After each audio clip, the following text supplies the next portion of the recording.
Hello and welcome back to the Sidescape Gaming Podcast, episode 58. I'm your host, Jake Burke, and joined, as always, by James St. Charles and Ted Theodore Libby. Oh, hello. Hello, how are you doing? Hi. We're talking about E3. Are you guys excited? I'm excited. We got a lot to talk about. And we're just going to get right to it because this is the 58th episode of the Sidescape Gaming Podcast, where every Monday morning a new episode goes live on youtube.com, SoundCloud, and Spotify. Once a week, we Discord over 500 miles to chat about what games we've been playing and a video game related topic. We're talking about E3. Big three press conferences have happened. Nintendo has not happened yet in our timeline, and actually won't when this show launches for you on Monday. And then we'll talk about Nintendo in a few weeks. Now, boys, we're talking about Ubisoft's Forward. We're talking about Xbox Game Show. And we're talking about the Square Enix press conference. We're going to go show by show. Is that what they're calling it? Xbox Game Show? Showcase. Game Showcase. Showcase. Okay. My bad. And we're not talking about Devolver because that was just a fever dream. Yeah, I didn't. As usual. Dude, that sounds great. You got to watch the Devolver ones. They're always nutty. Yeah, and Day of the Devs happened, and they showed a lot of indie games off, and it talked about Action Verge 2 and stuff. So, what about the pre E3 show, like the Summer Game Fest, like kickoff?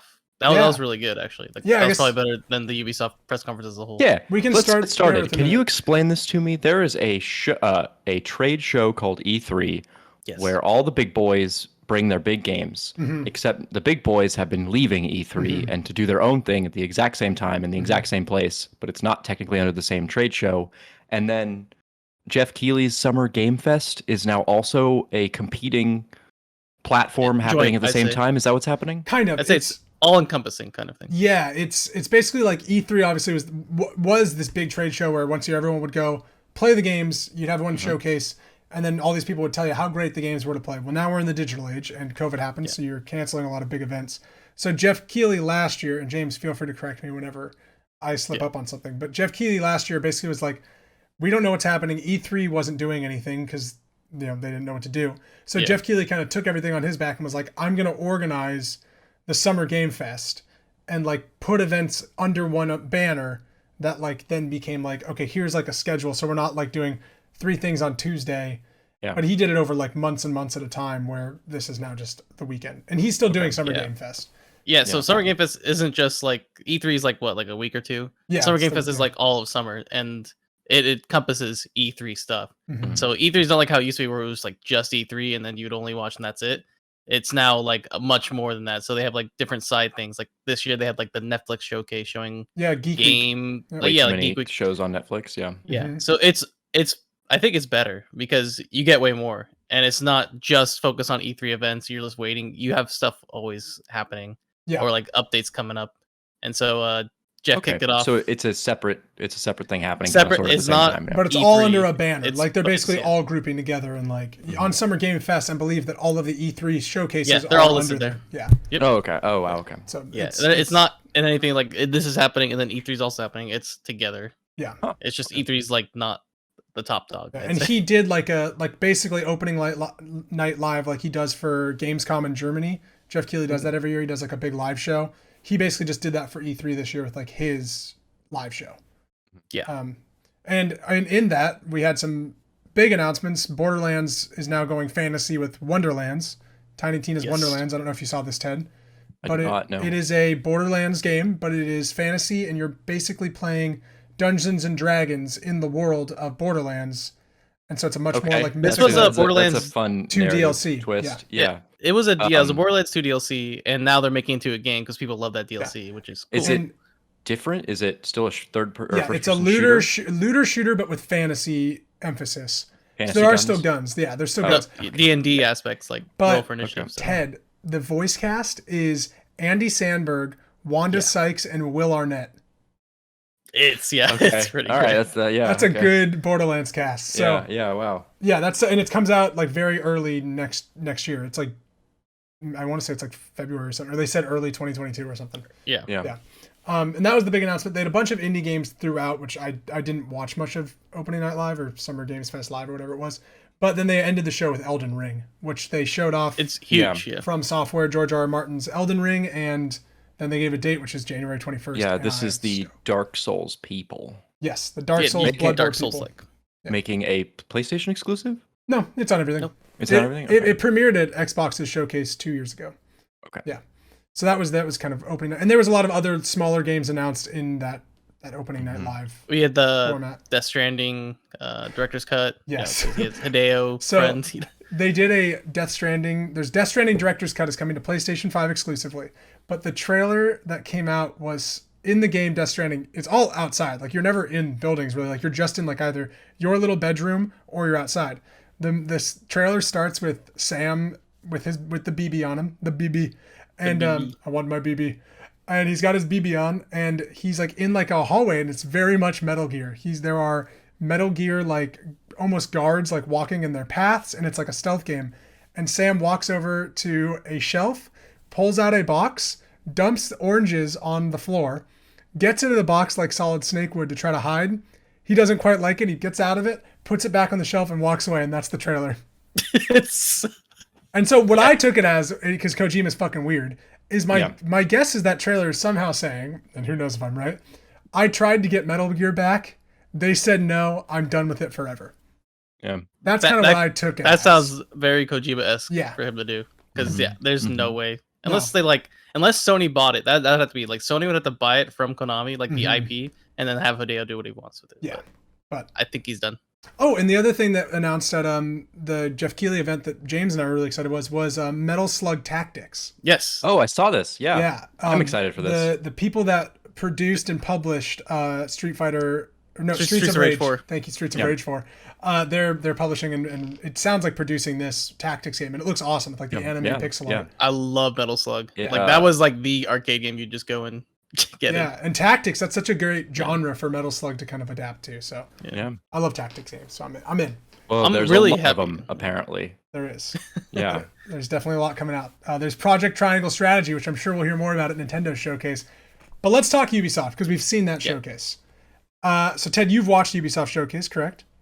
James has. Ted, you watched it? Yes, I did. I did have to watch the Ubisoft Forward, as it's called. It's called a Ubisoft Forward. And I want to first... Ted, what were your just overall thoughts of it? And then we'll kind of go game by game. But let's just do a brief, what do you think? I don't know if that's going to come through on the mic. Yeah. That came through. Okay. Ubisoft is a very large company for reasons outside of what I want to play necessarily. Right. They have a lot of games that... one thing that you can say about their press conference here is that it's very diverse. Mm-hmm. But going into this before it started, I was kind of like, oh yeah, there are a lot of Ubisoft games that could, come out swinging here, or at least, something, maybe a introductory, no gameplay yet, kind of, we're making the next blank. So I went into this kind of thinking that Ubisoft was going to start pushing their subscription service, which is rumored to come out. Yeah. There's loose rumors that Ubisoft's games are going to go into like a Game Pass style subscription service where you pay monthly and get all access to all. There are rumors all the time. There are rumors like EA Play that it's going to come to Game Pass, and I think that's the big rumor. Like an EA Play, and I think that's great because Ubisoft makes complicated systems-based games that usually last hundreds of hours and are usually supported years afterwards, consistently.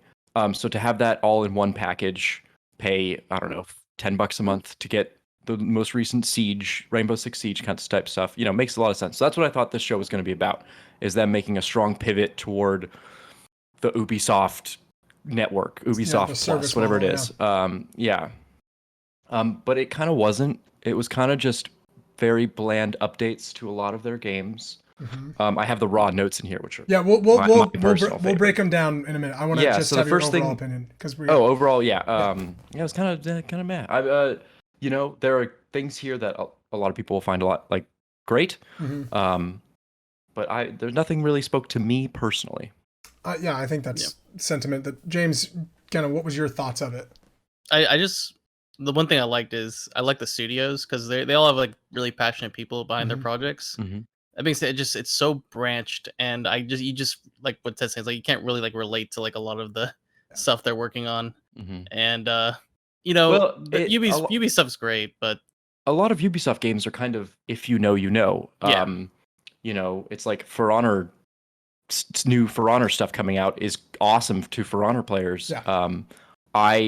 That bounced off that game when it was too difficult for me, and have not been back since. And this wasn't enticing me to come back. This was just saying we've got more if you're in. That I think is a great way to describe the Ubisoft. We have more. If you're already eating the cake, we got more cake coming. Yeah. Because I don't think James and I were talking a little bit earlier today about Riders Republic. And we'll go through everything, but like that to me is the one. It's a new IP from them that could be really interesting. Yeah. It could be seamless and fun. Or it could be a $60 game that nobody gets because it's a $60 racing down a hill game and it just dies and that's what it is. So like I get a little worried with Ubisoft is like because they're franchise based, like very franchise based. Yeah. That's what scares me a little bit. Polar opposite to what Bethesda's doing, like where they're not afraid to not have franchises in certain aspects. This one, that I felt like Ubisoft was like, we got more of what we've had, and here it is. Yeah. And I think that's weird with Ubisoft. Let's go through it game by game. One thing before we talk about the games, the one thing that Ubisoft does in their conferences that are like different than the others, they're heavily focused on interviews and like developer talks, and that's something that's okay. But when it's like takes up half your show, it's a problem. And I think today when we saw the Xbox showcase, like we like a certain style, and that's what should stick. I think that you should do one or the other. You talk with the devs or you show the game. What Ubisoft did for every game was trailer, like a 2.5 minute trailer. Then they'd have the devs talk for 3 minutes, and then they'd show you gameplay for like 6 minutes. And you're like, we're spending, and we're going to talk about it right away, Rainbow Six Extraction, the first game. Yeah, Rainbow Six Extraction. That was like 15 minutes.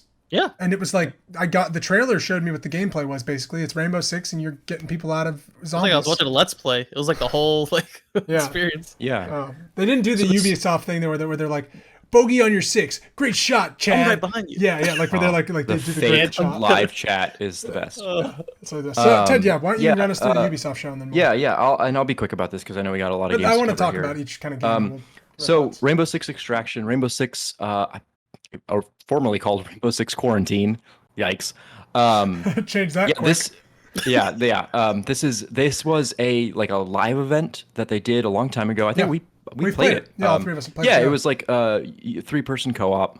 Using the siege operatives, the multiplayer operatives. Using the siege engine, the siege game, and the siege operatives. So in that world, it was like a Left 4 Dead-esque kind of a co-op PvE. zombie shooter. Yeah, PvE. You had a mission. I think the whole mission of that live event was to save a character who is stuck, in this zombie. They're stuck in the goop. Or alien land. Yeah, stuck in the goop. And it was, pretty standard fare. There were various kinds of zombies with various kinds of powers. They're not zombies. I think they're aliens. They're boss aliens. And it was cool because you used Rainbow Six tactics and gadgets to kind of blow your way through all of these enemies. This is the official spin-off of that. What did you think of Extraction?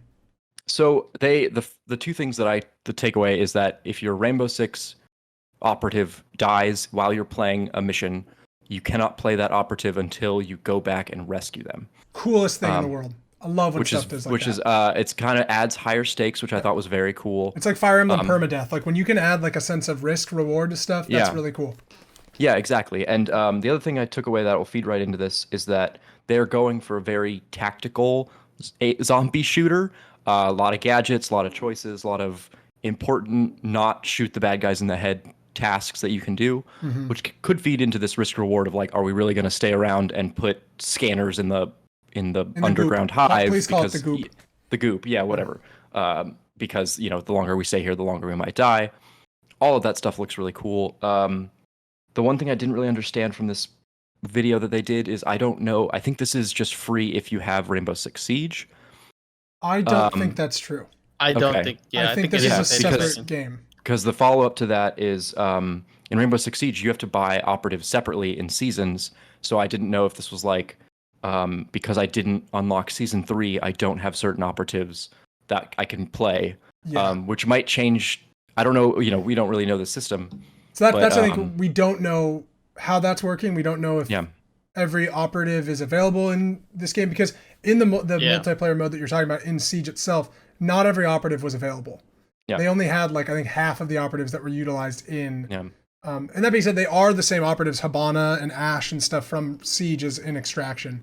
But yeah, they didn't give a kind of like how it works and if it is connected or not. But there is DLC costume skins and stuff if you own one and you get them in the other. Is what they mentioned. So I really releases this September. 2021. Looks neat. Looks kind of cheap and low budget, but like we've discussed it in the previous show, we're talking about pandemic era game development right now, so it kind of makes sense they reused a lot of assets. And I thought it was neat. There are a lot of co-op shooters coming out, and this is kind of the only one that's going for a slower, more tactical feel. Compared to Back 4 Blood, which is the other kind of zombie co-op game, it has a very different feel. I thought the trailer was like, oh, at least this isn't just Left 4 Dead. Like this is like they're trying to do something slightly different, which is cool. The stealth aspect is interesting. Yeah. So neat. You know. Yeah. James, you have any thoughts on Extraction? You know, I'm not the biggest Rainbow Six Siege fan, and Extraction is definitely like probably more up my alley. But if it's more, you have to be like really tactical and post up and have these special operators to actually get through, then I'm not like really into that. Yeah, like if you really need this like operator loadout with 3 people, but we'll see. Yeah, be an interesting one to try eventually. Yeah. Next one on the list was Rocksmith Plus, which again, not really sure what this is. If this is a game or a subscription. You know, like pluses have been attached to or like a product game. Yeah. But it's cool. It's Rocksmith, which is the learn guitar / Guitar Hero, kind of a music teacher, but in a game.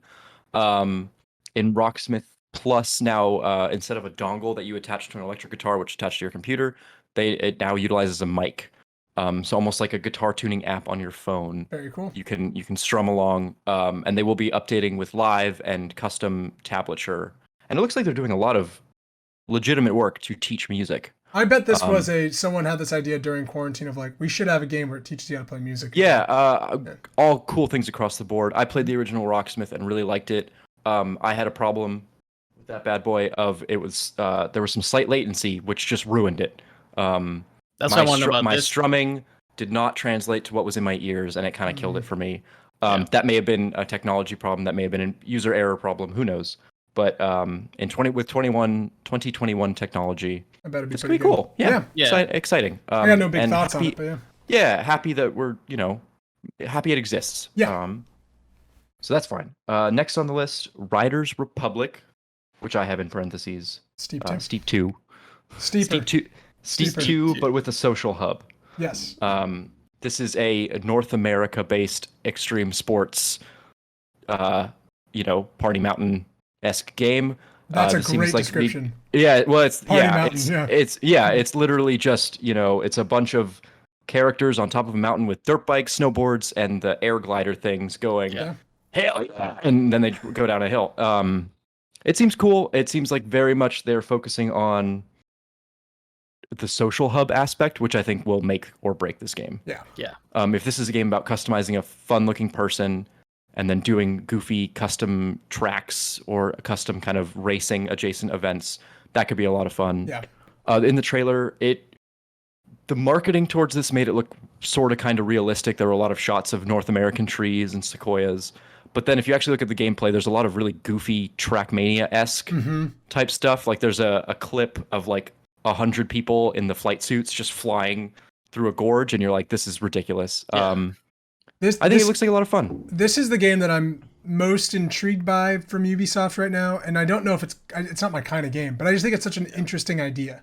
Yeah. Of like it's kind of like a Fall Guys, but it's a higher budget, mass multiplayer event game. Yeah. That, looks like you have like there's like graffiti mode basically from like Tony Hawk in there at one point, and they're doing like you a bunch can of game modes. draw in the social hub areas. Yeah. A lot of customization. Again, a great game to package into a subscription service of like, hey, you have Ubisoft Plus, you have Ubisoft Plus. Let's ride down the mountain. I'm a little nervous. This is a $60 game. Yeah. If it's a $60 game, it's gonna get the Steep treatment, which no one's gonna buy it. Yeah. And I do think it's really funny that Steep was very much focused on this. Like it was in Europe, and it was very like, this is about sports. This is about competition, and this is just totally like, put on your gas mask and fuck off. You know what I'm saying? Yeah. It's like North America, baby. It does. Grizzly Bear, yeah. It does look like the customization though. There's like a ton of Ubisoft franchise influence. So you're gonna get like Assassin's Creed hoods and like character customization up the wazoo. Right. So, yeah. Again, building a brand for a subscription service type thing, maybe seems to make sense. But anyway, That was very cool. Then they showed a whole bunch of little clips, kind of little updates throughout their games. For Honor's getting some stuff. Trackmania is getting a Fall Guys edition. They've added obstacle courses to Trackmania, which is hilarious and weird. It will always be baffling. There is a Just Dance 2021. What? They're doing another one? That's insane. They're doing another Just Dance. Another Just Dance. Just Dance makes them a lot of money every year. You know that is a very popular game. Last year was the first year the game didn't come to the Wii. That there were 2 consoles in and they were still putting that game out on the Wii. Just Dance, when I played it. 2019 came into the Wii. Yeah, so Just Dance coming out, always great. No dance number attached to it in the press conference. Unfortunately, they showcased that one guy. They have gone all out on their Just Dance remember Jason performances. Derulo.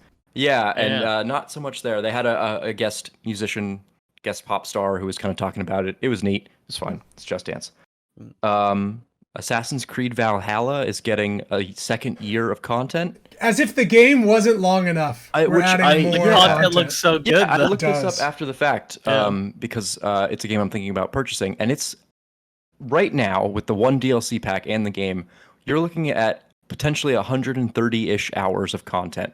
Ted, I played 40 hours of this game, and I was not even done with the second act. Yeah. Yeah, it's insane. Yeah. So great for them if you're into Assassin's Creed. That's awesome. More of this world to live in. Yo. Yeah, I heard if you do beat the game, you get a degree. Oh shit! Really? Wow. I graduated a little bit. Keep putting the hours. Assassin's Creed is what I think is really cool. What they're doing with Assassin's Creed is this 2-year cycle of 1 year, and then the next year's DLC. We're building out this world. We're really adding, becoming a platform. And then the next year we're going to add our next entry. And I think that's really cool. I think that it's a smart way to do it. And they become a little different than the year before, which is cool. Yeah, absolutely. I think it's great. I like seeing this additional content. It's fleshing it out. And one thing that's really cool. Yeah. One thing that I think is really cool that they've kind of done off and on. I don't think this was an Odyssey, but they brought back the Discovery Tour, which is... it was an Odyssey as well. Yeah. It was an Odyssey? Okay, yeah. They've started doing this thing where they strip out a lot of the Assassin's Creed, and they make more of a historical showcase where you can just play and view this world as it may have been actually. Obviously not actually, but more or less. Yeah. And I thought that was really cool. I'm really glad they're continuing to do that. That's neat. To my understanding, you can play as other characters that aren't the assassin in it, and look at these roles in the world, which is cool. Yeah. So you can play as a boat builder and just see how a boat was built. And awesome. Again, all of this stuff is very much in the name of education. And I thought that was really cool. The Discovery Tour of Assassin's Creed Origins was awesome. It was just going around kind of that Hellenistic Egypt era and just looking at pyramids. Assassin's Creed is really cool in the fact, just with the discovery mode, that when Notre Dame burned down, they used Ubisoft's mapping of Notre Dame to rebuild sections of it because it was the most accurate 3D model there was. They have so many good historical accuracies that it's really that's cool. Just Ubisoft's really known for. Yeah, the only thing holding that franchise back now is the Assassin's Creed part of it. Yes. Hey, we got Skull and Bones, man. That's coming. Yeah. They ended the show with that, right? They talked a lot about Skull. Yeah. No, they didn't. They didn't. They did. Yeah, it's there. It's the secret ending that wasn't broadcast. Oh, interesting. Okay. You have to have Ubisoft Plus. Yeah. The show just ended with text and just said Skull and Bones ? And that was it. All right, Ted, what's the next two? Finally, Mario plus Rabbids 2. Yeah. I didn't write down Sparks of Hope, I think is what it's called. That sounds right. Yeah. I didn't write down either. Yeah, it's that's very cool. The first one was a slam success. I actually purchased it because it was cheap after I saw this, and I was like, yeah, you know what? I do need to check that out. How much was it? That was it's $15. Where? That's good. Amazon. All right. Yeah. You keep talking. Keep talking. This one changed it up. The other one, this is a tactics game. This is you play as Mario and friends along with Ubisoft's Rabbids character. What are many Rabbids? They're minions. They're basically just minions, without overalls. And it's a grid-based tactics game, or it was a grid-based tactics game. That is no longer the case. Now it is much more free form. More like a modern tactics game, and I have no idea who the bad guy is. It doesn't really matter. It seems this has a general space vibe. Mario's dual-wielding space pistols. Yeah, Mario is dual-wielding Mario. space pistols. Yeah. It looks pretty rad. Yeah. And that's awesome. That's cool. Excited for it. Yeah. I'm excited to see those devs making another one. I will find out more when I play that first game. Yeah, let us know what you think. Yeah. And lastly, a game they couldn't announce until James Cameron took 15 years to make the movie. This game has been worked on forever. This game's been in development since like 2012. God. Avatar Pandora Frontier something. I don't know. They're making an Avatar game, but not The Last Airbender. I wrote Avatar game ? Yeah, yes. And no details, but it's being made and it's been in development for fucking ever. Yeah, and it's so strange. It's strange. Okay, so Avatar the movie is one of those cases where I realized that like my world is my world and other people's worlds are different. Avatar is hugely popular. There are people in this world who love Avatar the same way that Jake loves Star Wars. Yes. And those people will never meet Jake, and Jake will never meet those people. Thank God, too. That'd be bad. But there is a rabid fan base that does exist somewhere, and it's important to recognize that. So that's probably why they put this as their show ender. I had forgotten most things about Avatar. Yeah. I can't think of any notable character from it when I think about it. The main character's name was Jake, and Sigourney Weaver was in it. Yeah. They had a cool mech that had a knife. I thought that was neat. Anyway. Oh, yeah. So yeah, this is coming out. They didn't explain much in this actual presentation. It's just a trailer. It was mostly just cutscenes. Yeah, it was trailers. Rumor has it this might be a asymmetric PvP game with humans versus nature, essentially. I have no idea if that's the case. That was just a rumor I read afterwards. Okay. But we just really don't know. We just know that an Avatar game is coming out. Yeah. Interesting. Yeah. Man. I don't know what thoughts on I'm not Avatar. excited. Yeah, I'm like, if you like Avatar, I guess be excited. You know, your time has come. And then they're going to announce Avatar 2 pretty soon, so get ready for that. They'll show that bad boy off. All right, we're moving to Xbox. We're moving quick. Sweet. Because we got Xbox. There's a lot of Xbox. Holy shit. 30 games. 30. Xbox announced 30 games. Well, they didn't announce. They showed off 30 games. 27 of them are coming to Game Pass. Most of them day one. Which is crazy because some of them are already out. So, and Ted, those 30 games, they did not include the 10 Bethesda titles of old. No shit. Yes. I did not know that. Yeah. We'll get to that. Look at this. This is all Xbox announcements, and there's half of a page on this one. So I want to talk to James really quick because Ted didn't watch much of the show. You watched part of it. So I watched the first half this morning. We were recording. It was 90 minutes. So you watched a third. I watched about a third. 10-15 seconds, James. What did you think of Xbox's show? By far, it's the best one so far, and I like the style of the show overall, where you have minimal talking, maybe some introductions. Like we'll see Todd out there, which is great. You know, you see Pete, and then you just go trailer. That's what we want. Like I could care less about this interview about like, oh, we really dived, we really mellowed. We hope you like this game. It's like, I don't care. I just want to see the trailer. Yeah. And boy, oh boy, these trailers were great. Yeah, we're going to talk about a lot of them because there's so many standouts to this.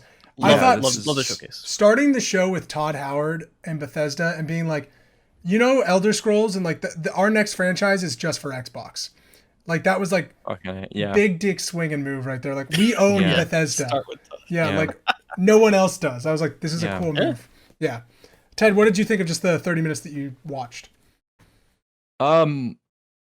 I was a lot more impressed than I thought I would be, simply because they were very upfront of being like, we got tons of shit. Yeah. Here it is. Boom, boom, boom. And I was like, I don't really know what any of this is. Not all of this is gameplay. Not all of this is for me, but holy crap. Do I feel good about having paid for Game Pass today? You know what I mean? Like the fact that they're pulling off this subscription service is just blowing my mind. Something that Xbox even said during the show, but their plan is that one exclusive from one of their first party games will come to Game Pass every month. Starting now, right? Starting now. Which is insane. Wow. That probably pays for your subscription every single month. Like, well, think about it. When Halo Infinite comes, which we're going to talk about this, whenever it comes, when it comes, that $60 game, like that's 3 months of Game Pass right there that you would have bought Halo for. So I think that's really interesting. Yeah, they are rewriting the book Made, with a big old industrial size Sharpie, and it's just wild. So I was just kind of taken aback at what they were offering. Yeah. In terms as a video game company at a video game trade show, I was really blown away with just what they were doing. So let's talk about what they did. Yeah, it was honestly a little overwhelming. Yeah. No, there was a lot. Yeah. But let's do it. Okay, so they started off the show with, like we talked about, Todd Howard, Bethesda Softworks, coming out and saying, our next game, Xbox exclusive, Starfield comes today. Day and date launches on Xbox Game Pass for PC and Xbox, 11/11/22. 2022. So 11 years after Skyrim, on the exact same day, which I thought was very cool. Didn't show a lot, just a very cinematic trailer that you are in space, and that's kind of what I took away from it. You are in. Yeah. That. By the way, that was as a personal fan of cockpits. Awesome. That was a great cockpit. That was a great cockpit. Cool cockpit. Good setup. Good interface. He had the little. Clean. He adjusted his setup before he took off. It was his good. seat. He sat in his seat and it slid in. It slid in. Yeah. It was good stuff. It was clean. Quality cockpit game footage right there. I'll put a times code in here just to talk about the cockpit talk. It was. Oh, dude. Cock Talk is our new podcast launching for Patreon subscribers. It will be filmed late at night. Of course. Yeah. No, they didn't say much about it. No gameplay, no nothing. It looks to be more of a realistic setting, and I say realistic. But it's not Mass Effect. It's not fantasy with magic and shit. Yeah, it's not Star Wars. There's helmets. There's air that looks like there's gravity. They did a lot of like kind of NASA chatter as this guy was starting up his spaceship. Looks cool. No idea what it is. We'll probably see more next year, next E3. Yeah. If I was to guess, it's an open world RPG. Oh, open world or open galaxy, bro? Open universe. I don't know. We'll see. Back off there. Yeah, Fuck me. You land on the wrong planet, it just crashes the game. Oh, No Man's Sky. Yeah. And then we got Stalker 2, and we got a lot of Stalker 2 to my opinion. Yeah, that was a What, James, you knew what Stalker was? I did not. So did this do anything to make you want to Stalker play? is a Eastern European gem. Yeah, it is like, when you were saying it's like Metro, it is like very much like Metro, but it has more niche elements to it. Like, especially the first one has this really like cult-like following. Okay. We saw a little bit there, like talking about the zone and these certain enemies. It's scary. Like I can speak to this. Stalker is I guess it's an action RPG. It's an RPG. Yeah. In which the Chernobyl explosion of 85. Ooh, I should rewatch that show. Good miniseries. Boy. Yeah. Anyway. It kills the whole world, right? Irradiates the whole world, and nothing's left. It's a post-apocalyptic shooter. It's a post-apocalyptic shooter. Basically, the whole idea is that in the zone, the area around Chernobyl, supernatural things have started happening because of the post-apocalyptic radiation. Both monsters and these things called artifacts, and then stalkers are people who basically mercenaries, people who are hired to go in there and collect these cool random, artifacts, these super powered objects. Did this do anything for you to either go back and play the first one and then the second one? Or no. So the first game is almost unplayable. It's so old. It is I think it's from 2006 or 7. Oh, a PC so it's like game. A late sequel. Okay. Yeah. Well, so there's been 4 Chernobyl or Stalker games. Oh. They're just not called 2. And they're all, I think, generally based off that same engine, but it is super difficult to play. Yeah. It is kind of like that Fallout 3, I believe, where like it's not accurate ballistics. It's still a role-playing game, so you shoot a gun and a number is going to decide if you hit or not. Even though you're running around in first-person mode. Yeah, and it's super clunky. The keyboard and mouse controls are ridiculous. It's one of those games where you're reaching over to hit the K and L button every once in a while. Just very clunky, very old. But this didn't do anything for us, though. We can't spend this much time on Stalker 2. I'm a weird. I like Stalker. It's a we got weirdly 28 fun more game. games. You're right. Okay. We're spending as much time as they did, though. Yeah. No, we're really. I'm very curious. This could be a very fun game. Yeah. It was a lot of it. It was a lot of it. Back for Blood. Yes, Stalker's all very much about tone. Okay. I think it had an interesting tone, to be honest. I think it's about lonely. It's about campfires in the post-apocalypse. It's about loneliness. Day one Game Pass as well. Stalker, yeah, Stalker 2 is day one Game Pass. Pass. That one's an April release. Yeah. And then the big, I think, announcement just for Game Pass itself: Back 4 Blood, day and date Game Pass. That was awesome to hear that. Man, having to pay for Back 4 Blood. But... We've talked a lot about Back 4 Blood on this. We know we want to play it, so we don't have to go into what we thought about it. It's a spiritual successor to Left 4 Dead, made by the same people. You can aim down sights. People talk about that like ADS. Hey, you get ADS. Yeah. Big deal. And then the new studio, the new game from Just Cause developers, Avalanche, was announced. Contraband. Oh yeah. Nothing on this one. No nothing. It's a co-op game that is coming to Game Pass in 2022. That's it. Yep. Nothing else. Then what I think was our James and I probably weirdest announcement that we liked: Sea of Thieves gets a free Pirates of the Caribbean: A Pirate's Life update with Jack Sparrow and Davy Jones. Comes out June 22nd for free. It comes out next week. Yeah, 8 days. Look cool. It looked great. Yeah. It was like if I was really into Sea of Thieves, man. I really like Sea of Thieves. That is a great game, and it deserves more attention in this world. Yeah. But maybe not Jack Sparrow's attention. What? You don't like this? This is a perfect thing for this game. This is the exact thing for this game. They need something in it. They already had ghost ships. It feels like a cash grab. Yeah, have your own. Cash grab, it's free. What are you talking about? Cash grab for whoever's still buying Pirates of the Caribbean DVDs. Cash grab for Jake Sparrow shilling. Jake Sparrow, that's me. I'm Jake Sparrow, bitches. Yeah. For all the Jack Sparrow impersonators out there. Yeah. Whatever. It's fine. It was actually. I mean, it was decent. Like, that we didn't see much of Davy Jones, but no, I thought it was a cool inclusion. Yeah, it's fun. It's whatever. Game Pass is also getting Yakuza Like a Dragon today, so everyone has it on their Game Pass, which is very cool. Right now. All of Yakuza at this point. Every single Yakuza games are now on Game Pass, which is very cool. What I thought was my surprise of this show was Battlefield 2042. They showed a very cool gameplay trailer. This is kind of where I had to tune out. So so they showed it's 64 versus 64 players. 128. Yeah. They showed this freaking awesome map, and it looked like Dubai or some sort of big desert city. And dude, the gameplay looks sweet. There's a grappling hook that you can like zinc up to on a gun. Grappling hook's good. We're gonna talk more about grappling hooks later, James. But Battlefield, it sold me on Battlefield 2042, which I was not sold on, and I want to play this game, and it's multiplayer only, and I think that's okay. It's not on Game Pass. This is the one of the games that's not on Game Pass. Yeah. A lot of people are upset that it's multiplayer only. I mean, Rainbow Six Siege was multiplayer only, and that one has a battle pass you pay for. So, but it looked really cool. They're doing a Levolution thing where like natural events, storms, and tornadoes. Like in this case, the sandstorm, they change off the map. I thought it was very cool that when the sandstorm came into the Dubai city, all of the lights turned on and it totally changed.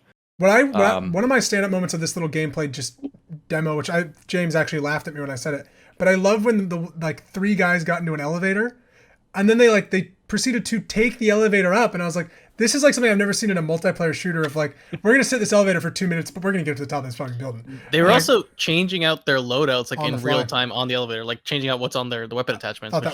That's unique and cool. I like that. So I was sold on this. I'm gonna get it. It comes out October 22nd. I am too. I think Battlefield 5 was a better game than it got credit for. It just really it missed its landing hard and broke its legs.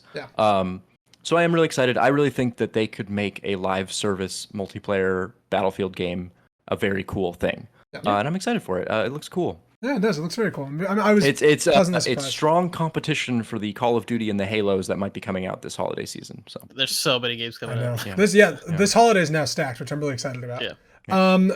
12 Minutes was shown off yet again, but this time we got a release date with August 19th, and it's also what? It's called 12 Minutes. Have you not heard of this game, Ted? Nope. Okay, so 12 Minutes is it's a game that's been in development since like 2015 or something, because that's the first time I saw it. A demo of it played. But basically you are in a house. The whole game takes place in like an apartment building or apartment room. And you relive the same 12 minutes in like a continuous time loop, and you're trying to basically like figure out how to get both the lead characters to safety. Oh, that's cool. Okay. And the voice cast is Willem Dafoe, James McAvoy, and Daisy Ridley are the three characters in the game. Wow. Okay. Looks very cool. It's been showed off a lot, and it's finally coming out, and it's free on Game Pass, which is Neat. awesome. Also neat. Yeah. Wow. Yeah. Okay. Looks like a good indie type experience. Yeah, very much so. Very unique. And then Psychonauts 2, we finally got a release date. They didn't really show much new stuff. They just showed a trailer. Yeah. Trailer. And it's coming out August 25th, 2021, and that's on Game Pass as well. Man. I'll point out when they're not on Game Pass. Yes. Yeah. There's 3 of them. We got 10 titles, old Bethesda titles, were announced for Game Pass. Ted was very excited about Fallout 3.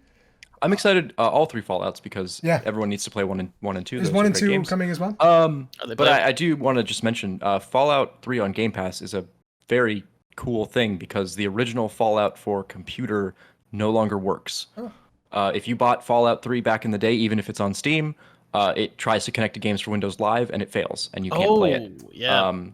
Yeah, there was a huge debacle about the Steam version that you can go out and purchase right now does not function. It does not work. And this is when you realize you're paying for a license to play the game and you don't own the game digitally. Yeah. So Fallout 3 was broken legitimately. I think GOG, as of last year, put out a version of it that's fixed. But now it's on Game Pass, and that's awesome. So, one of the greatest games of all time, in a lot of people's opinion, and now it's on Game Pass. And it's not just their old stuff. Wolfenstein 2, the new Colossus, is also on there as well. So. Yeah, Doom 1 was added, which was not on there for some reason. Doom Eternal's now. But Doom Eternal now is on Game Pass as well. Yeah. If you haven't played Wolfenstein 2, the new Colossus, it's a great game as well. Fallout 76, James, you got an expansion called The Pit, which looks like you're going to Pittsburgh. And the Brotherhood of Steel type. Right. I don't know what that is. Oh, yeah. Fallout 76 cancels its Battle Royale. Yeah, and there's no that wasn't in the news show. They had a Battle Royale. I had to replay it. And it comes out in 2022. You play Fallout 76, James. Are you excited about DLC or I'm kind of the Wasteland update was really good because I basically brought the game to what it should have been, and I played through it. I launched my nuke, and I got nothing else to do. There it is. So unless the Pit is really good, there is nothing else to do in that game once you do everything. A game we're not going to spend any time on, Elder Scrolls Online, stuff is coming to it, and it may already be on Game Pass, but it for sure is coming to Game Pass. It was not on Game Pass before. And now it's on Game Pass. I believe that game was a monthly subscription, old school MMO style, so seeing it on Game Pass is pretty significant. Yeah. Anybody going to try Elder Scrolls Online? I played it once. It's if anyone played Guild Wars 2, it's very much very like action. Wars? Yeah, it's very action focused, but it is that classical MMO still. That's cool. It's not good. People play it. I'm glad there's more stuff coming to it. But this is the announcement. Party Animals 2022 Game Pass. It looks like a gang beast with weapons, baby. Let's go. Yes. Cancel the show. We're done. Let's walk away. That's how they ended the show. Microsoft releases a game called Party Animals. That was their one more thing. Yeah. Not much saying. Xbox Live Chat is back. Exactly. And then they said the F word, the other F word on stage, and it was great. So yeah, they're making it looks like Game Beast. I did not confirm if it's by the same developer, but neither did I. But I assume so. Double Fine made Gang Beasts. Oh, then it's not. I don't think it's not. Double Fine. Wow, good for Double Fine. Hades is coming. I feel like Double Fine just drinks too much and then comes up with game ideas. Yep, good for them.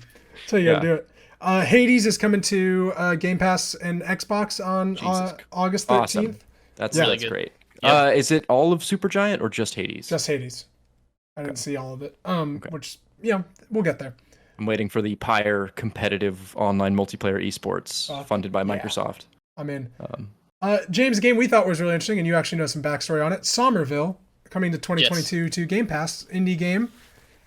Yeah, so basically, ex CEO, former co-founder, Dina is his name. Yeah, of Playdead. Former co-founder of what? Yeah, of Playdead, who made Inside and Limbo. Oh, okay. This game very much looks like those games. So what was our first thing we said? Inside. It's like, it's Inside. And then I was like, wait a second. It started off by saying the studio was Jump Ship. So the studio is called Jump Ship. He left the former Playdead Studios and made this game. And looks great. Looks really good. Like, it's 2D platformer. It's like 3D 2D. It's like a cross between, and it very much looks like Inside, like a puzzle, like Inside, diorama 2D kind of thing. Mm-hmm. A puzzle kind of game where you're escaping a post-apocalyptic attack. Looks really cool. A lot of like crazy visuals and lighting and stuff. Definitely a game. That's gonna be really loud for everybody. I'm sorry. Definitely a game. Yes, it is coming to Game Pass. Of course it is. Looks very interesting. Now we're going to talk about what I think is the most interesting part of the show. We're going to talk about Halo Infinite and the fact that this game does still not have a release date. This game is not coming out this year. Yeah, it's got a release time frame, but it could easily miss that. It's literally on the cusp of holiday 2021 is what they said. That's. I have no faith in this game now, to be very honest. Well, did you like the gameplay they showed? So they showed 2 things. They reconfirmed that multiplayer is free for anybody on PC and anybody on Xbox. Free multiplayer. Awesome. Very cool. That's not great. just Game Pass. That's very cool, yeah. Game is coming to Game Pass. Coming holiday 2021. They showed a brief story campaign trailer. They flew around a open world, and it looks a lot better. It doesn't look very cartoony like the other one had, like a shell-shaded kind of cartoon look, the first gameplay demo. And then they said that this is their largest open world, and they mentioned kind of that there are multiple open worlds, so you're going probably multiple planets on these open world paths. And then they showed a lot of multiplayer. And multiplayer looks very pretty. A lot of more physics things. Looks great. Looks like Halo multiplayer. It looks like Halo. Yeah, there is a grappling hook though, and James is a little worried about that. So there's a grappling hook, but I think it's great. I mean, Halo needs something to keep it going, right? Every iteration has had something. I think the grappling hook, if it has a good cooldown, but I didn't like in the trailer where you can grapple to like a ship and then easily steal it.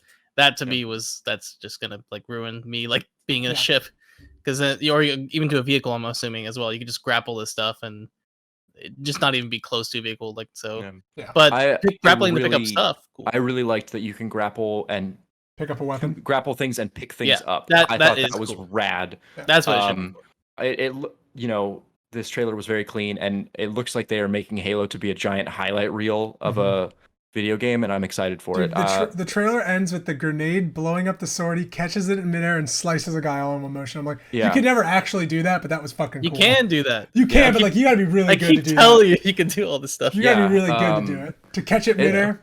It looks like a lot of fun. They're clearly showing off customization of Spartans. It'll be Halo, and it will be fun. Yeah. I am nervous though. This game has no release date still. Yeah. I would not be shocked. I don't think Halo Infinite is going to be different enough from the current Master Chief Collection for me to care that much.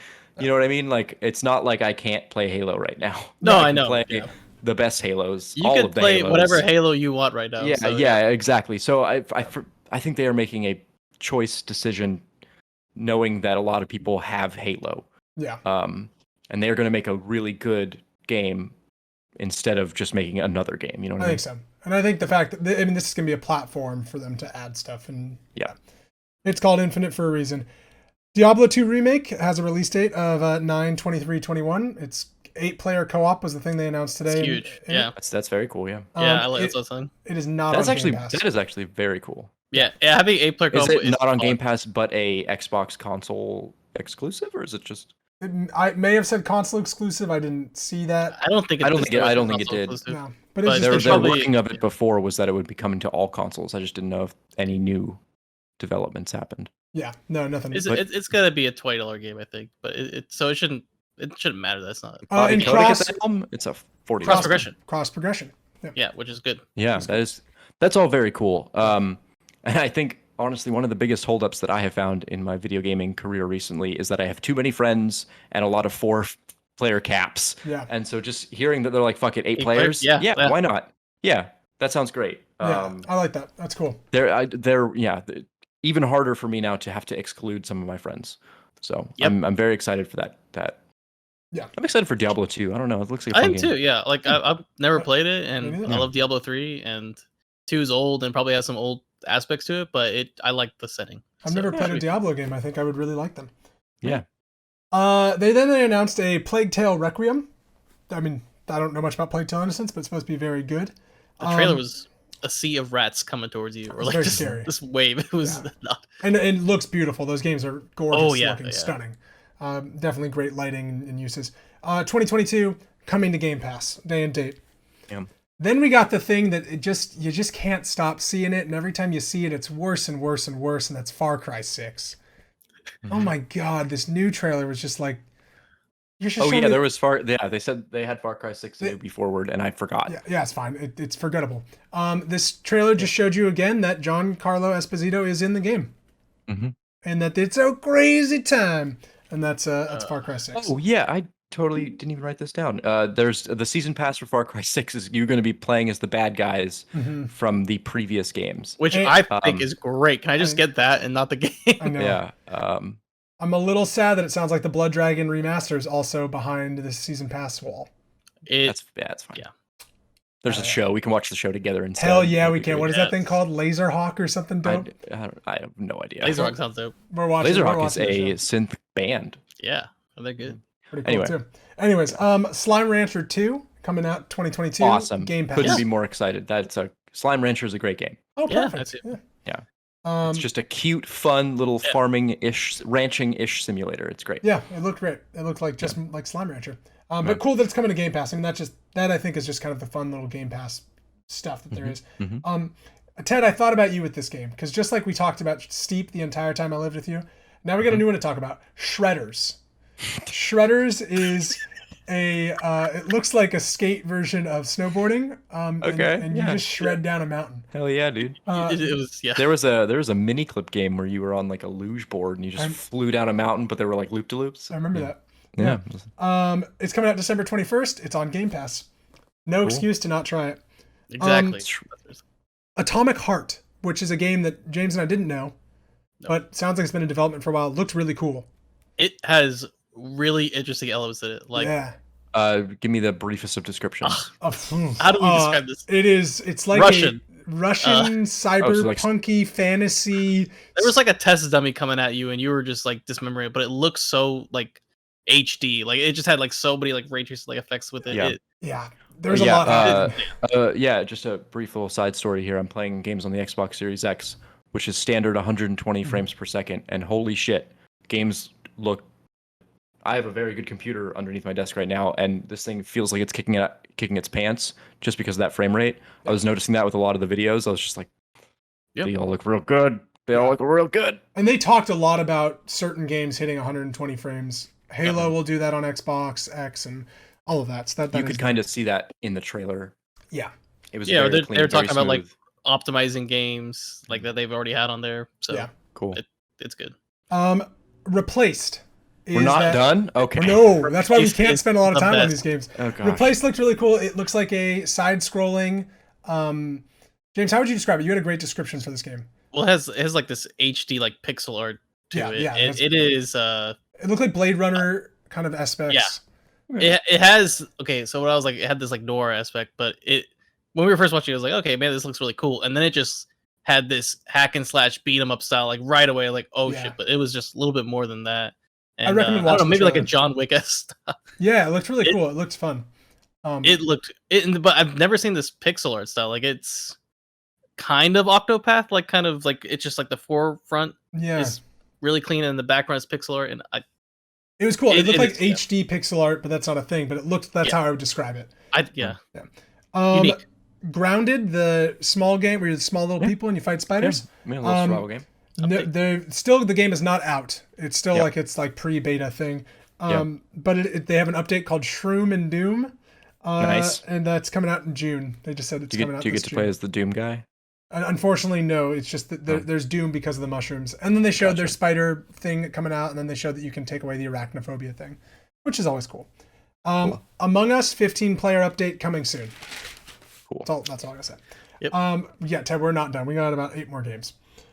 Iridian Chronicles comes to Game Pass on 2022. I don't know what the hell that is, but it's coming. So get ready. Okay. The Ascent is a game that is a third-person isometric twin-stick shooter coming on Game Pass July 29th. Cyberpunky aspect looks awesome. Check out a trailer for this game. We're all going to play it. This game's fucking I was recently having a It's discussion gonna be good. in front of the Series X about are they going to provide 4-player or local co-op, I should say, experiences for that box. Yeah. Sounds like they are. That's awesome. Okay. Have you played Streets of Rage 4, by the way? Because that has local co-op. Like No, I have not. Play that with your roommates. That's a great game. Yeah, that's a good one. I believe it is 2-player local co-op. Yeah. No. I think it's 3. It was 2-player like online co-op, but I think. Is that it? Okay, I knew it was some restricted. Yeah. In some way restricted, but I think it's 3 or 4. I don't know. Okay. Age of Empires 4 is coming out October 28th to Game Pass. Oh, by the way, the Ascent's on Game Pass. Iridian Chronicles is on Game Pass. Everything I've said was on Game Pass. Yeah. And then I think you had the best trailer of the whole show, which was the Outer Worlds 2 announcement. Age of Empires 4 is a big deal, right? Right, guys? Right? Did they show anything? So Ted, in this game, you build buildings, and then your armies attack other armies. Okay. Yeah, I really like Age of Empires. It's a great game. I think we all love it. But I don't know if they showed a lot of gameplay in this video. It doesn't strike me as new or special. No, it didn't show anything unique. Yeah, okay. They showed Joan of Arc, but I assume she's been in other games. So they just showed historically accurate stuff. Okay. It looked pretty. It looked real pretty. Yeah. I'm wishing it the best. Yeah. But yeah, Outer Worlds 2 was announced, which I thought was interesting with Starfield also being announced in the show and having two sci-fi RPGs. But this trailer was really good. I think this is your your Apollo 13 versus your Star Wars. Exactly. Outer Worlds is goofy sci-fi, and the other one is realistic. Do yourself a favor and watch this trailer, because this trailer is just making fun of ambiguous announcement trailers by game companies. And Perfect. they'll be showing you. Is this still Obsidian? Yeah. Yeah. Yes. Yeah. And the humor is showing you a landscape because we didn't design anything else yet. And they're and in a game where the only thing we have done is the title, and it just says Outer Worlds 2. And I was like, this is good. Okay. Coming. It's Obsidian. They have a good sense of humor. Did not have a date on it. It is coming to Game Pass. Yeah. Flight Sim is coming to console on July. So Xbox Series X will have it. Cool. Huge. And they announced Top Gun Maverick DLC. Hell yeah! Right? Yeah. Although that's great. That doesn't really. You can't. Can you shoot the missiles? No, but you could fly. Yeah, you can fly. And then you can look at your buddy and say, "You could be my wingman any day." Yeah. How much Danger Zone? Yeah. Can I get Danger Zone on my Xbox? Because that's all I care about. That's the hope. Yeah. And when you land, someone goes, "Your body's writing checks your mind can't cash." Whatever that line is, he says that. That's actually interesting because Microsoft Flight Simulator has always been very anti-violence. I doubt there's missiles. Yeah, I know, but still, fighter jets. No, it makes sense. Interesting. Okay. The big announcement, I think, of the show, the big breakdown, and it was very impressive. Forza Horizon 5, it's going to be in Mexico, and it comes out November 9th on Game Pass. And oh, cool. This game, is a new one, right? This is a brand new Forza Horizon game. Yeah, watch this trailer, watch this gameplay. Dude, this game might be the best looking game I've ever seen. The picture of that rock, James, shattered my brain. Are you saying that's a nice boulder? Yeah. Do you like that boulder? Yeah. It used photorealism to an extent I've never seen. Dude, Ted, they what did they say? They videoed the sky in Mexico for days, and the in-game lighting from the sky is real lighting from the Mexican sky. Yeah. It's 12K texture lighting, or sky scenery, and then they have photorealistic landscape, and it was seamless transition to the actual gameplay. It wasn't just here it is, here's the gameplay. It's gameplay. Yeah, it was really impressive. Wow, good stuff. The stream had such a hard problem actually rendering everything. And that's just a problem we're gonna have, is that YouTube can't handle the frames that YouTube these games are coming out at. Killed it, but maybe if they uploaded a 4K trailer or something, it might be better. And we will definitely be doing a talk about that, because we'll have Gunnar on the show, because Gunnar is the Forza expert. But I thought it was very impressive, and it actually made me go, I can play Forza. Yeah, I can play it on Game Pass. I can play it on Game Pass whenever the hell I want. And then the last announcement of the show was a new game from Arcane Studios called Redfall, which Arcane was a Bethesda studio, makes Dishonored and Deathloop. Redfall, which is coming summer 2022 to Game Pass, and it is a Left 4 Dead style game where you are fighting vampires. Mm-hmm. Yeah. But it has a very interesting sense of humor and very Arcane style, magic and tech influence. Cool. That was really cool. Yes. Cool. Yeah. I said it a year and a half ago. Game Pass is that movie night of games, and they are killing it. They're killing it with co-op and just stuff to do with your friends, and that's very cool. Definitely. And then they also announced that the Xbox mini fridge will be available at the end of 2021. I'm actually interested in that. Unironically, I want to see it too. I need to upgrade my mini fridge, and that's a hilarious bit that they are still committing to. Exactly. James, you just said the price is right. What's the max amount of money you would pay for an Xbox mini fridge? I wouldn't pay over $200. Okay. That's good. All right. It's like a $150, $100 fridge. we're gonna wrap this up real quick. I want a quality fridge, so I hope it's more expensive so that I get freshly cooled Monster Energy drinks. Right. Gatorade Game Fuel or whatever it is. Yeah. Mountain Dew Code Red. Mountain Dew Game Fuel. That's what it is. Yeah. Okay. We're gonna talk about Square Enix's show, and it's gonna be pretty brief because, to be honest, there's really only one thing to really talk about here. James, I'm gonna save you the time. The show was you know? Yeah, it was worse than the Ubisoft show. It was worse than the Ubisoft show. Though I would say it started very strong. Yes. They revealed Eidos Montreal's Guardians of the Galaxy, which has been in development since. Eidos Montreal made they made one Tomb Raider game. I believe they made the Shadow of the Tomb Raider that just came out. That seems right, and then they made some other stuff that you would recognize. But the show. Did they make Deus Ex? Is that who? Yes, that's what they made. They're Deus Ex. They're the Deus Ex studio. This game is Guardians of the Galaxy. It comes out October 26th, 2021. So very soon, which is a very exciting time. That is very soon. I didn't know that. It is a single-player, story-driven game. So very much distancing themselves from the Avengers, which is super smart. You only play as Peter Quill, which I think is an interesting thing, that the more they showed off the game, the more excited I got by that's what it was. I was very put off when they first announced that. But you are Peter Quill. For the record, you are a not Marvel Cinematic Universe Guardians of the Galaxy. No, this is their own Guardians of the Galaxy. These are very different looking Rocket's characters. got a little braid hanging off his chin. It's a very different Rocket Raccoon. Yeah. But it is the same team. It is the same Guardians of the Galaxy from the movies. They even showed Mantis that's in there as well. But you are fighting with the Guardians of the Galaxy. It looks like, from the level that we saw, all 5 are fighting at the same time, and much like in Final Fantasy VII, besides switching characters, you're controlling what they do in like an active time, and you're leveling up your Quill. But you're also making choices based on stuff with the Guardians, and you'll have like these mini meetings before missions, and it can go one of two ways, much like Mass Effect, of like, should we do this or should we do this? And you, as Peter Quill, the leader of the team, gets to choose. And then it did pop up at one point and said, Rocket is furious right now with you, or whatever it said. Basically indicate that like your characters are going to respond differently. That's very cool. It seems like there's some really an unreliable squad. Mm-hmm. And the tagline is basically like, you've got this handled, probably, which I think is really cute. And the gameplay looks great. Third-person action shooter, dash mechanic, moving around. I honestly thought it looked kind of a little meh, because I was so impressed with kind of the new stuff that I was seeing. To see that, I was kind of like, oh, okay, yeah. It looks like a PS4 Pro game. Right, and I think compared to Avengers, which was Marvel, and it was just like, you've got 4 moves, that made it look more interesting. They had a really cool like ultimate move where he played Bad Reputation, which I thought was cool, and like so there's gonna be 80s music involved, which is always fun. Yeah, of course. What did you guys think of the Guardians of the Galaxy game? Are you interested, or am I the only really hyped because I like the Guardians of the Galaxy? I think it could be good. Definitely, I'm with Ted with some of the fighting. Like, it was a little bit dated to me, but to me, it's like you can have dated fighting and it could still be fun. And it looked like it had fun dash mechanics. And I highlighted the FF7 remake style type gameplay, like like little slow mo, and then use rockets or someone else's abilities. Yeah, that's cool. And then you have like a team ability. That stuff will make the fight probably more fun, and probably make me look past like some of these like dated like things. And it has it has like a little bit like Arkham Asylum type combat too. Like we saw some beat 'em up fights.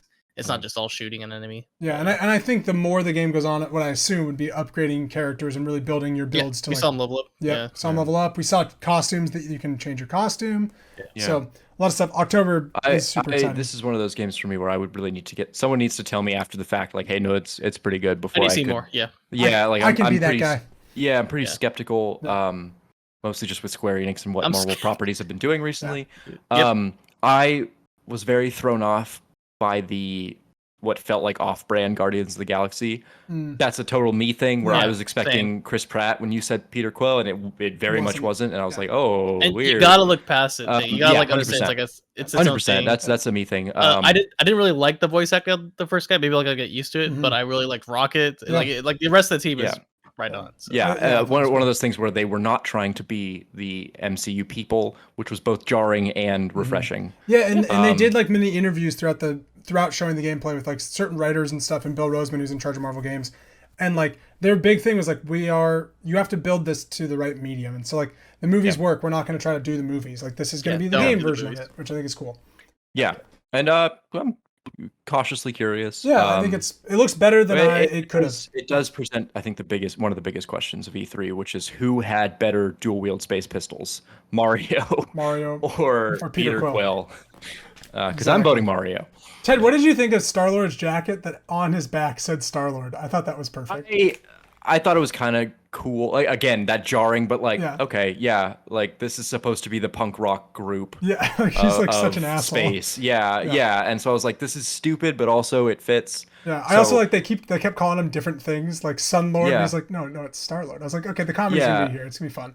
Yeah, I could go either way. I could be charmed or I could be thrown off. We'll see. I'm cautiously optimistic. Okay, really quick. I think what really will save that is gameplay. Is it fun to play that game? Yeah, and if the choices matter, that's what I'm kind of curious about. Yeah. How do the choices matter? How does like Rocket being mad at me one moment really affect later on stuff? I think that could be really cool. Yeah, I hope it does narrative stuff and not just like Rocket's mad at you and won't come on this mission, and you're like, damn it, I respect him. I put points in him. Why? Yeah, we'll see. I made his guns good.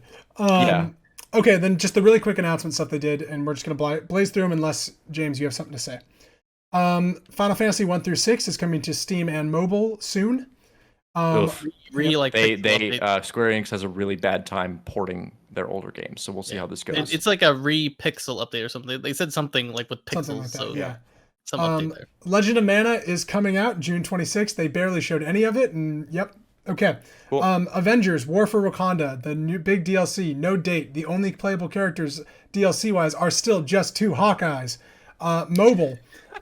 Never forget. They've had this game out for a year, and the only characters they've added are Hawkeye 1 and Hawkeye 2. Okay. Mobile games. Hitman Sniper Shadows is coming or is out. This was a really bad section and very confusing if you didn't know what the game was. Yeah. Nier Rebirth Reincarnation mobile. Yeah. Then you had Final Fantasy Brave X-Venus, some word I don't think is real. And then you had Final Fantasy VII First Soldier, which is their like battle royale mode in the Final Fantasy VII universe. And then they showed off Babel. Yep. Everybody's doing it, by the way. Yeah. Those were all just mobile. Those were all just mobile. Okay. Now we're out of the mobile there's a market, they're going after it. Yeah. And the mobile section was like really bad in this show. It didn't make sense. They showed off Babylon's Fall, which is like Platinum Games' next big hack and slash game. I didn't think it looked very good, James. Did not look good. Okay. Yeah, it just looked like another hack and slash. Very like 5 years too. Yeah, and they also Platinum is pretty huge. They have like A teams, B teams, and C teams. Which one would you? What team do you think worked on this one? This sounds like it was Nier, but it sounded like they talking about Nier Combat. So who knows? Because the way they talk about it all is very confusing. Well, they were talking about like, man, Nier's so good, and we did so good on that, and then they showed this, and it was like, this is not Nier. No, and they Platinum didn't make Nier, did they? Yeah. Yeah. Did Platinum make Nier? Oh shit, I didn't know that. Yeah. And they also talked about how this game is like they're starting the peak of development, so this game's not coming out for a while, which I thought was like a weird choice to say. Yeah. Then they showed off Life is Strange: True Colors, which comes out September 10th, which is the next Life is Strange. Life is Strange Remastered, which comes out September 30th. And then you had Stranger of Paradise Final Fantasy Origins, which is the end of the show, which comes out in 2022, and I thought it looked like Devil May Cry. Yeah. Like style. And I'll say it has some Final Fantasy like elements to it, which it does. Which it does. Now it makes sense because it's Final Fantasy. The story is I don't know what's going on. Some guy named Gideon's out and he's doing mean things, and they kept saying Gideon. He's the chaos, and they gotta kill the chaos. That's right. He's like, my name's not Gideon, it's chaos. And you're like, oh, okay, cool. Oh god. Cool. So that was the first kind of round of E3. I mean, we have Nintendo still. Big, just to cap off the show, because this is our last show for 2 weeks. We're gonna come back. What I write down, July 5th, we will be back with the show. What was your guys' big standout game so far of E3 that you've seen? The one game. I wrote it down. Okay, you wrote it down? Yeah. What you got for me, James? I got 2. Okay. I'm really not too excited about like AAA games. Mm-hmm. So first one is Replaced, which I really like that aspect of look. And the next one is Somerville. Okay. So, but thing is like Somerville's not going to come out for a while. No, but Replaced. Replaced? Sometime probably early next year, right? Yeah. So that should be coming up before the next. Yeah. That's exciting. Ted, what did you take away from E3 so far? Anything that's like, woo? Honestly, and it's not really a game. It's just Xbox's Game Pass's ability to blast things out. I'm excited for Back 4 Blood, which kind of we've talked about, but more just generally what they're doing. A lot of these vibes. I'm excited for Stalker 2 because I really like Stalker. I thought that was a cool world. I have no idea if what we saw in that trailer today is actual gameplay. Like it looked very pretty, but who knows if that's actually what it's going to look like. So I would just say, generally speaking, kind of what Microsoft has in store for us, because saying Like a Dragon and Fallout 3, 2 games that I'm downloading on the Xbox right now, like those aren't really upcoming games, but they are justifying the same purchase that I will use to get Halo Infinite. So in a weird circle, in a weird way, kind of excited just for Game Pass.